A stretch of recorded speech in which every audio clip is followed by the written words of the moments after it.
జగిత్యాల జిల్లా వెల్గటూరు మండలం పైడిపల్లి గ్రామంలో ఉద్రిక్త పరిస్థితులు ఇంకా సద్దుమణగలేదు. నిన్న రాత్రి చోటు చేసుకున్న ఘటనలతో గ్రామంలో భారీగా పోలీస్ పికెటింగ్ కొనసాగుతోంది. నిన్న రాత్రి పోలీసులు జరిపిన లాఠీచార్జ్ను ఒక వర్గానికి చెందిన మహిళలు, మద్దతుదారులు తీవ్రంగా ఖండించారు. మహిళలను కూడా చూడకుండా పోలీసులు లాఠీలతో కొట్టారని ఆవేదన వ్యక్తం చేస్తున్నారు. తక్షణమే రీపోలింగ్ నిర్వహించాలని డిమాండ్ చేస్తున్నారు. జిల్లా కలెక్టర్ స్వయంగా గ్రామానికి వచ్చి తమ సమస్యను వినాలని నిరసనకారులు భీష్మించుకు కూర్చున్నారు.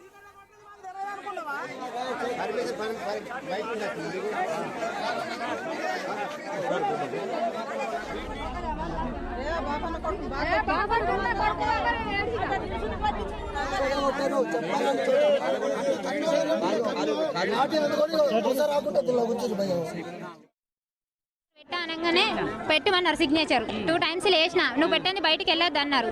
బయటికి వెళ్ళొద్దని వాళ్ళు పెట్టి బయటికి వెళ్ళినాక ఇక ఆయన రీకౌంటింగ్ కావాలి అని అన్నాడు. కావాలన్నా రీకౌంటింగ్ చేయాలి కదా, రీకౌంటింగ్ చేయక ఆడవాళ్ళని అందరినీ లాటి కొట్టిరు. మీదకి లాటెత్తిండు అలా వాళ్ళ గంగుల సుధాకర్ వచ్చిండట 5:30 to 6:30 లోపు. మాకు సీసీ కెమెరా ఫోటేజ్ కావాలన్నాం, అట్లా కూడా చూపట్లేదు.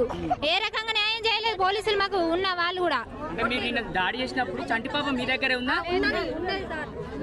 నా దగ్గర నేను లోపల ఉన్నా అభ్యర్థిని కాబట్టి లోపల. అలా దొంగోట్లు వేసిర్రు, చేసిర్రు లంచ్ టైంలో 2 hours టైం ఇచ్చిర్రు. లంచ్ టైంలో ఏమో వేసిర్రు అంతే. మాకు రీపోలింగ్ కావాలి. అక్కడ ఎందుకు తీసిర్రు? సీసీ కెమెరాలు ఓపెన్ చేయమంటే ఎందుకు చేస్తలేరు? అదే అంతే. ఇంకేంది మాకు అయితే మాకు మళ్ళీ ఓట్లు పెట్టాలి. ఓట్లు పెట్టుడే ఎందుకు తీసిర్రు? బయట వాళ్ళు పోయినట, గంగుల సుధాకర్ పోయిండట. ఎందుకు పోయిండు? ఆయనకు ఓటు లేదు. పైడిపల్లి ఓటు లేని కర్మర్లు ఉన్నాడు. ఓటు లేని వాళ్ళు ఎందుకు వచ్చిర్రు? లోపలికి ఎందుకు పోవాలి? ఓటు లేని వాళ్ళు మమ్మల్ని కొట్టు అన్నోళ్ళు ఒక్కడు బయటకు రావాలి సార్. అంతే.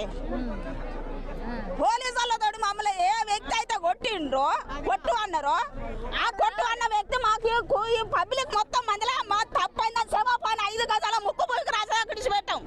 ఆడవాళ్ళని చూడకుండా మానవత్వం లేకుండా అందరి మీద దాడి చేసి ఘోరంగా దాడి చేసి కొట్టిర్రు.